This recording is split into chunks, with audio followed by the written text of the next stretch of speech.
তল্লাশি হয়েছে, এই ঘটনার পর কি বলবেন?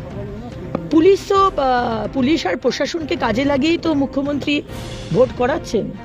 আজকে শুধু সন্দেশখালিতে নয়, আজকে মেদিনীপুরেও জায়গায় জায়গায় আমাদেরকে কার্যকর্তাদের তুলে নিয়ে আসা হচ্ছে, তাদেরকে কেস দিয়ে তুলে নিচ্ছে এবং সেখানে এসপি যে আছে ধৃতিমান সরকার এবং তার 4 জন আইসি আছে, আমাদের খড়গপুর টাউনের আইসি, কোতোয়ালি থানার আইসি, কেশিয়ারি থানার আইসি, এরা সব একটি কোটারি করে জয়েন্টলি এরা তৃণমূলের হয়ে সম্পূর্ণ কাজ করছে। মমতা ব্যানার্জি আজকের দিনে আপনি পুলিশ আর প্রশাসনকে সরিয়ে নিন, উনি কে? উনি একটা বিগ জিরো। ওনার যদি হিম্মত থাকে অভিষেক ব্যানার্জি আর মমতা ব্যানার্জি সরিয়ে দিন। এই তো সেদিনকে অভিষেক ব্যানার্জি এসে বলেছেন গোহারা হারবে, আপনারা ঢুকতে দেবেন না।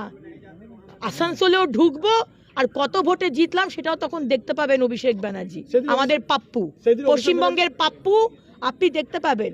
হাওয়ায় ডায়লগ মারা বন্ধ করুন, ঠিক আছে না? হাওয়ায় ডায়লগ মারা বন্ধ করুন। আসানসোল মানুষ কাকে ভালোবাসে 4 জুন আপনি দেখতে পাবেন। দিদি